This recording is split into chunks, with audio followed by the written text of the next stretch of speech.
One of my favorite video editor apps is called Quik, and it's available for both Droid as well as iOS, your iPhone or your iPads. I'm going to give you a quick breakdown on how to create videos within 90 seconds or less. Going to give you a great video result that you can promote online or directly through your Facebook page.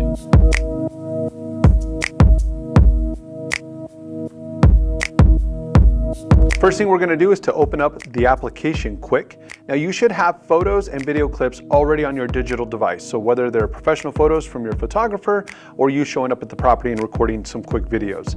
Now we're going to hit the plus sign on the bottom of the screen here. And once we hit the plus sign, you're going to see your photos and video clips that you already have saved on your digital device. I've already set up a folder for previous examples that I've done. I'm going to refer to this one called Temecula Winery. Now these are some shots and video clips from when we went to the Temecula Winery for my wife's birthday. Now all I'm going to do is to tap the photos and video clips in the exact order that I want them to be displayed. You would do the same. If you want to change the order, simply tap, hold down, and feel free to drag left or right, and you'll see them being placed in a different position. Once all said and done, quickly tap Add 10 in the top right corner, and your video is made just like that. Now the cool thing about this application is that you'll notice that there are tile-like images displayed below the video itself, and those are different styles. So if you tap on the various tiles, you're going to see a video in a different style. You can make adjustments on the music and feel free to play around with it on the bottom of the screen here.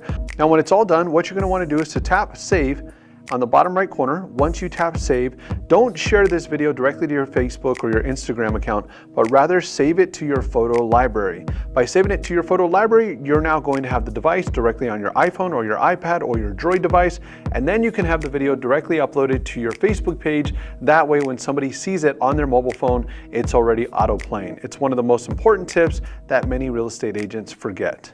I hope these quick tips helped you. Make sure to watch our other videos to learn more, and I'll catch you on the next one.